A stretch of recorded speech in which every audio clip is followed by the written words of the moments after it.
नमस्कार साथियों, आप सभी का बहुत बहुत स्वागत है हमारे चैनल पे, हमारे प्लेटफॉर्म पे। जैसा कि पिछले कुछ दिनों से यूपीएससी पर यानी यूनियन पब्लिक सर्विस कमीशन पर बहुत सारे गंभीर आरोप लगाए जा रहे हैं कि क्या यूपीएससी में भी घोटाले चल रहे हैं, क्या यूपीएससी में भी बहुत सारे पूजा खेड़कर मौजूद हैं, या यूपीएससी में भी करप्शन या सेंधमारी हो रही है। जैसा कि अभी पूजा खेड़कर का फ्रॉड केस सामने आया है, इसको लेकर के यूपीएससी के जो एस्पिरेंट हैं वो यूपीएससी पर गंभीर आरोप लगा रहे हैं और यूपीएससी को परीक्षा में या जो भी पूरा सिलेक्शन प्रोसेस है उसमें ट्रांसपेरेंसी यानी कि पारदर्शिता करने की पूरी कोशिश करनी चाहिए। क्योंकि अगर पूजा खेड़कर जैसे लोग अगर यूपीएससी पास करके अगर आईएएस, आईआरएस या आईएफएस बनेंगे तो देश का भविष्य क्या होगा ये यूपीएससी डिसाइड कर सकती है, या जो यूपीएससी पास करके जो आईएएस बनेंगे ये उन पर निर्भर करता है कि देश का भविष्य क्या होगा। खैर, यूपीएससी के पूर्व चेयरमैन डॉक्टर संजीव चोपड़ा ने ये बात उठाई है कि यूपीएससी के सिलेबस से एथिक्स का पेपर हटा देना चाहिए। तो क्या यूपीएससी अपने सिलेबस में या अपने सिलेबस से क्या एथिक्स का पेपर हटाने जा रही है या एथिक्स का पेपर हटाएगी, ये बड़ा मुद्दा है। साथ ही साथ एक और यानी कि बहुत सारे जो यूपीएससी चेयरमैन हैं या जो फॉर्मर यूपीएससी चेयरमैन है या जो यूपीएससी एस्पिरेंट हैं, उन्होंने ये डिमांड की है कि यूपीएससी में बड़े स्तर पर रिफॉर्म्स होने चाहिए। क्योंकि बहुत सारे जो कमीशन है वो टेक्नोलॉजी का यूज़ कर रहे हैं, तो यूपीएससी को भी टेक्नोलॉजी का यूज़ करना चाहिए। हालांकि यूपीएससी ने भी अपने ऑफिशियल टेंडर में ये बात साफ कर दी है कि यूपीएससी बड़े स्तर पर जो एग्ज़ाम सिस्टम है उसमें रिफॉर्म्स करने जा रही है। आखिरकार इतने बड़े स्तर पर ऐसा गंभीर मुद्दा क्यों सामने आया? एक्चुअली पूजा खेड़कर, इसकी पूरी जिम्मेदार है पूजा खेड़कर। पूजा खेड़कर ने यूपीएससी की परीक्षा में सेंधमारी करके, फर्जी डॉक्यूमेंट्स लगा करके यूपीएससी पास करके, परीक्षा पास करके और जब वो पुणे में मतलब कि तैनात थी ट्रेनिंग के रूप में, वहाँ पर उन्होंने जो अपना कुकृत्य किया है, जो अपना वहाँ पर जो बैकग्राउंड क्रिएट किया है, उसको लेकर के बहुत सारे गंभीर आरोप लगे हैं पूजा खेड़कर पर। खैर,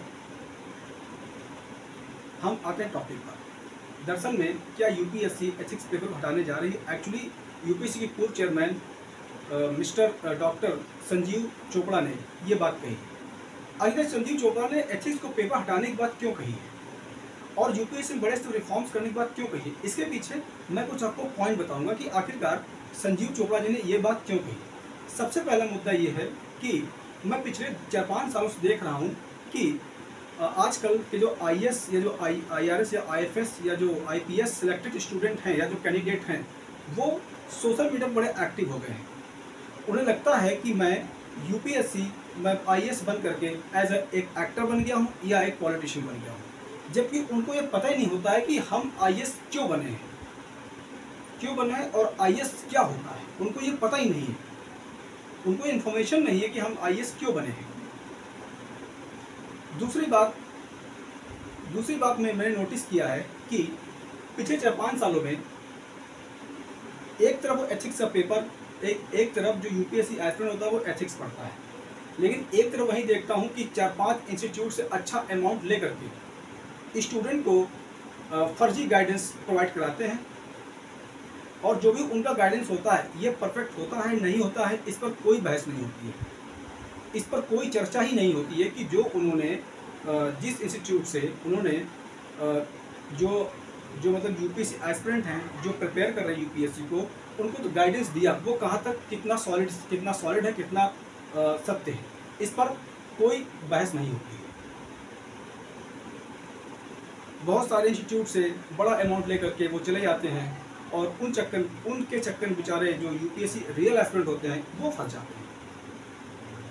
तो हमें इस पर भी गौर करना चाहिए। हो सकता है कि संजीव चोपड़ा ने इस पर भी फोकस किया हो। तीसरा और सबसे बड़ा मुद्दा ये है उन्होंने जो उठाया है कि यूपीएससी की जो परीक्षा है वो कोई पॉलिटिशियन या कोई सेलिब्रिटीज़ की परीक्षा नहीं है। आप एक आईएएस सेलिब्रिटीज़ या आप पॉलिटिशियन बनने के लिए नहीं बने हैं। आपको पता होना चाहिए कि आप एक पब्लिक सर्वेंट हैं। पब्लिक सर्वेंट होने के साथ साथ में आपका काम है कि पब्लिक से कैसे कनेक्ट हुआ जाए, ना कि आप सोशल मीडिया पर अपने रील्स वायरल कर देना, सोशल मीडिया पर अपने भौकाल दिखा देना, सोशल मीडिया पर अपना रुतबा दिखा देना। आप इसके लिए आईएएस नहीं बनाए गए हैं,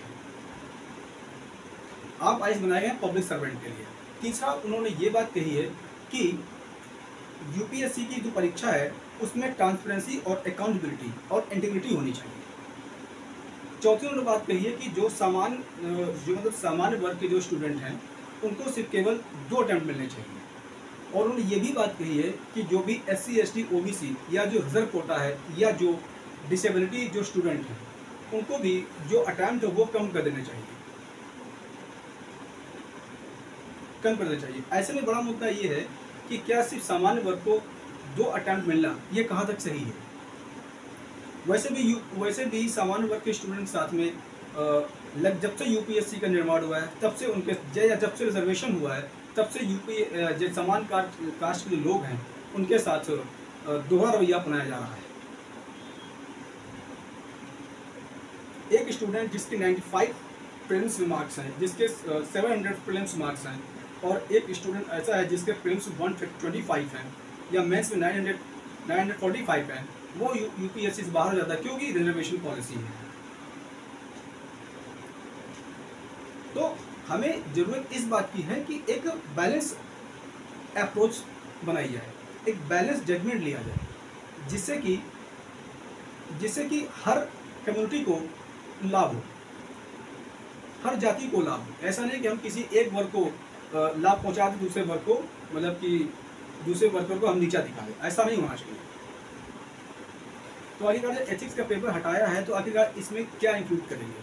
अगर एथिक्स से पेपर हटाने जा रही है यूपीएससी तो आखिरकार नया कौन सा चैप्टर, नया कौन सा सब्जेक्ट यूपीएससी ऐड करेगी, ये बड़ा मुद्दा है।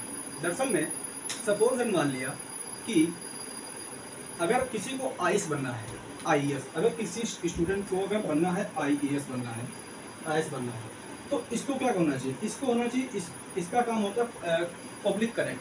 तो इसको आप मैनेजमेंट का कोर्स करा सकते हैं, यानी कि मैनेजमेंट का कोर्स करा सकते हैं, ठीक है। इसको आप पब्लिक एडमिन का वर्क करा सकते हैं। इसको तीसरा बड़ा मुद्दा ये है कि इसको आप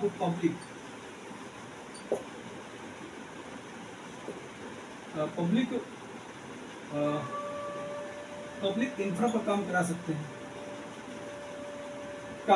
यानी क्योंकि ये एक आईएएस अधिकारी होता है इसलिए इसका काम होता है केवल कनेक्ट टू द पीपल, यानी कनेक्ट टू द पब्लिक, इसका काम ये होता है। आप सपोज मान लें कि जो आईआरएस होते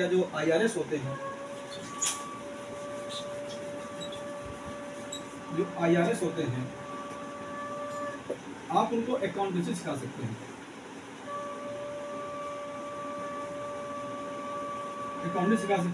सिखा सकते हैं।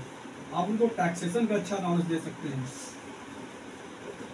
आप उनको क्या कहते हैं कि अकाउंटेंसी, टैक्सेशन, या आप कॉमर्शियल की आप उनको सिखा सकते हैं। मतलब आप इस लेवल पर काम कर सकते हैं।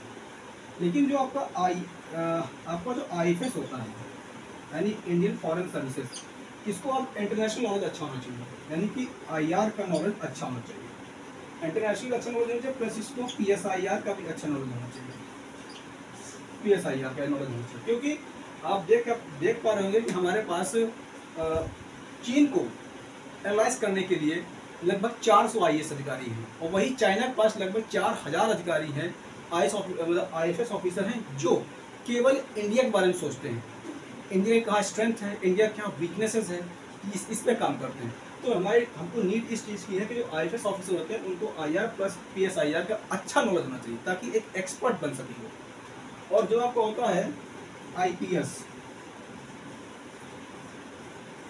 इनको आप सिखा सकते हैं, जैसे कि आपका सीआरपीसी, आईपीसी, कॉन्स्टिट्यूशन सिखा सकते हैं। प्लस आपको पब्लिक से कैसे कनेक्ट करना है, पब्लिक को कैसे बात करनी है, क्योंकि हमारे देश की पुलिस व्यवस्था आप जानते ही हैं कि एक हाथ में लेफ्ट लेते हैं और मुंह में गालियाँ होती हैं। तो ये जो परंपरा है हमारे देश की, इस परंपरा से थोड़ा अलग सोचना पड़ेगा, क्योंकि भारत एक डेमोक्रेसी कंट्री, भारत एक एरिस्टोक्रेटिक कंट्री है। हम अंग्रेजों की पॉलिसी फॉलो नहीं करेंगे, हम अंग्रेजों की जो पुलिस थी उसको फॉलो नहीं करेंगे, क्योंकि प्रेम्बल में साफ साफ लिखा कि we the people of India, यानी हम भारत के लोग, ना कि द पुलिस।